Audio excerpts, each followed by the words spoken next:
नमस्कार मित्रांनो, श्री किचन मराठीमध्ये तुमचं स्वागत आहे। आज आपण वडापाव बनवणार आहोत। तर त्यासाठी आपण इथं बटाट्याच्या भाजीसाठी जो मसाला बनवणार त्याची तयारी आपण करतो। तर इथं आपण मिक्सरच्या भांड्यामध्ये 1 चमचा आपण धने घेतलेले आणि 1 चमचा आपण जिरं घेतोय। आता 1.5 किलो बटाटे आपण उकडून घेतले, त्यासाठी हा मसाला बनवतो। इथं 10-12 पाकळ्या लसणाच्या घेतल्या, 10 ते 12 मिरच्या घेतलेल्या आहेत आणि 1.5 इंच आलं घेतलं। त्याला आपण ग्राइंड करून घ्यायचं आहे।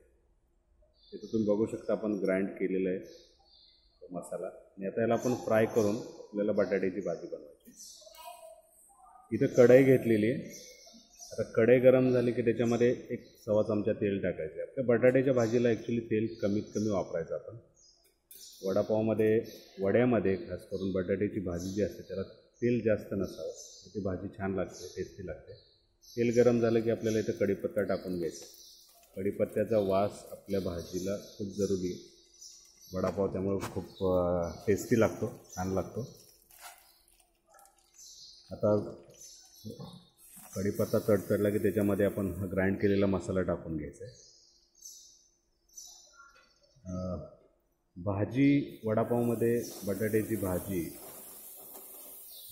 ही खूप महत्त्वाची आहे आणि त्याची टेस्ट छान असायला हवी, तरच वडापाव छान लागतो। आपण याला व्यवस्थित फ्राय करून घ्यायचं आहे। तेल थोडंसं कमी वाटतं, थोडंसं तेल टाकून घेऊ आपण याच्यामध्ये। आता याला थोडंसं हलवून घ्यायचं आणि याच्यामध्ये थोडासा हिंग टाकायचा आहे, 1 चिमूटभर हिंग टाकायचं आहे। वडापावमध्ये मेन भाग ह्या भाजीचा आहे। त्याच्यानंतर चवीनुसार मीठ टाकायचं आहे। 1.5 किलो बटाट्यासाठी मीठ घेतो, तुम्ही जेवढे बटाटे घ्याल त्या हिशोबाने मीठ टाका। त्याच्यानंतर 1-2 चमचे आपण याच्यामध्ये हळद टाकून घ्यायची। लगेच बनणारी रेसिपी आहे, जास्त वेळ लागत नाही वडापावसाठी। बटाट्याची भाजी बनवायची, लगेच त्याला आपण बेसनामध्ये तळून घ्यायचं। तर आपण त्या मसाल्याला व्यवस्थित फ्राय करतो। आपला मसाला व्यवस्थित फ्राय झालेला आहे। त्याला गॅस बंद करून याला थंड करू। पूर्ण मसाला थंड झाल्यानंतरच याच्यामध्ये उकडलेले बटाटे मॅश करून टाकायचे।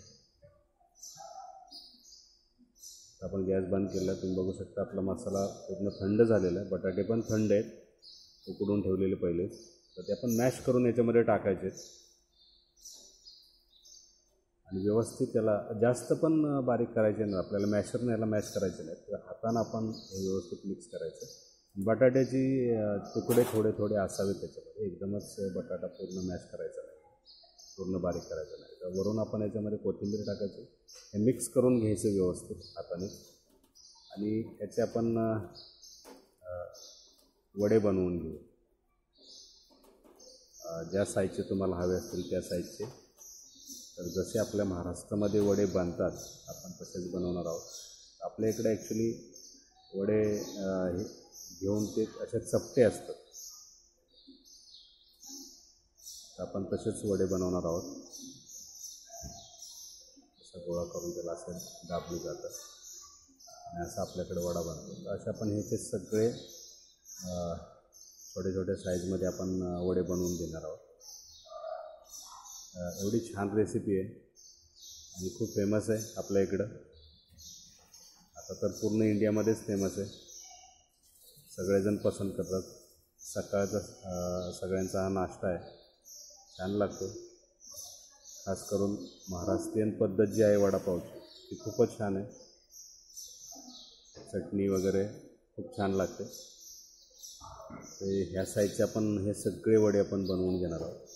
इथं आपले वडे सगळे तयार झाले। आता आपण याच्यासाठी बेसन घेऊन त्याचं बॅटर बनवणार आहोत बेसनचं।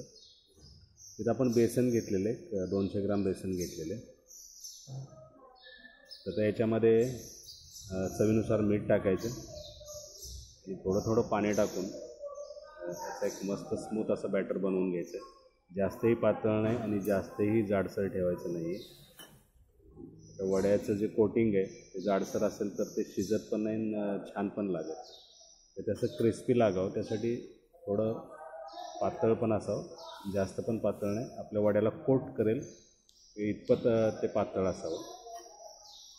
ते आपण याला व्यवस्थित गुठळ्या न होता याला चांगलं स्मूथ असं याचं बॅटर बनवून घ्यायचं आहे.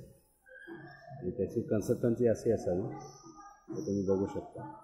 असं जास्तही घट्ट नाही आणि जास्तही पातळ नाही. तर त्याच्यामध्ये लास्टला आपण सोडा टाकायचा. ज्यावेळी आपल्याला वडे तळायला घ्यायचे त्यावेळी आपण एक अर्धा चमचा इथे सोडा टाकलेला, त्याला चांगलं हलवून घ्यायचं. त्याच्यामुळे आपले वडे चांगले फुलतील किंवा क्रिस्पी फुलतील. आपण मिक्स करून घ्यायचं आणि चमच्यानंच आता हे वडे आपण सोडायचे. आपण तेल ऑलरेडी घेतलेलं आहे, तेल गरम झालेलं आहे. त्याच्यामध्ये आपण आपले वडे सोडू. खूप छान बनतात, तुम्ही नक्की बनवा. ही रेसिपी खूप छान लागते.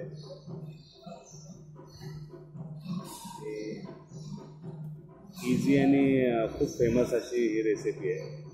बनवायची पद्धत प्रत्येकाची वेगवेगळी असते. प्रत्येकजण आपापल्या हिशोबानं वडे बनवतो, त्याचा मसाला आपापल्या हिशोबाने बनवतो. पण ही ऑथेंटिक अशी रेसिपी, त्याच्यामध्ये मसाल्याची पद्धत ही आपल्या इकडली आहे. तर असंच बनवा. तर हे वडे खूप टेस्टी लागतात. कारण बटाट्याची भाजी खूप छान झालेली. बटाट्याची भाजी जर छान असेल तर आपले वडे छान होणारच. तिथं आपण असे वडे सगळे तळून घ्यायचे, त्याला गोल्डन ब्राऊन होतोपर्यंत तळून घ्यायचे व्यवस्थित. तिथे एका बॅचला मी 6 वडे टाकलेले आहेत. आता हे साईडला जे बेसनाचे जे छोटे छोटे अशा हे आलेले आहेत वड्यांवर, ते आपण काढून त्याचीच आपण चटणी बनवायची. ॲक्च्युली वड्यासाठी, वडापावसाठी जी चटणी असते ती याचीच बनवली जाते. याच्यामध्ये थोडासा घाटी मसाला वगैरे टाकून, मीठ टाकून याला ग्राइंड करून घेतात आणि अशी सुक्की चटणी बनवली जाते. ती खूप छान लागते वडापावबरोबर. त्याच्यातून बघू शकता आपले वडे आपण असे आलटीपलटी करून याला व्यवस्थित फ्राय करून घ्यायचे. असे गोल्डन होतोपर्यंत त्याला चांगलं फ्राय करायचं.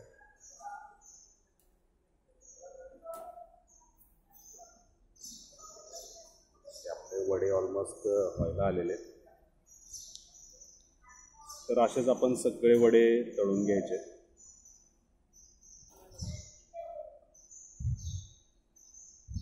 पाऊण किलोमध्ये जवळजवळ 22 ते 25 वडे होतात. तर त्याच्यामध्ये हे आपले वडे बघा इथं रेडी झालेले.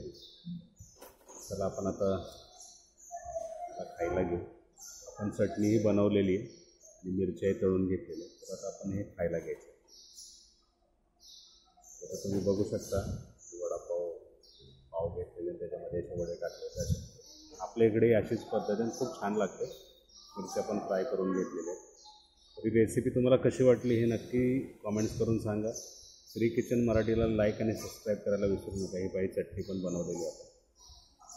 चला तर एक अशीच नवीन रेसिपी घेऊन पुढच्या वेळी नक्की भेटू. तोपर्यंत नमस्कार.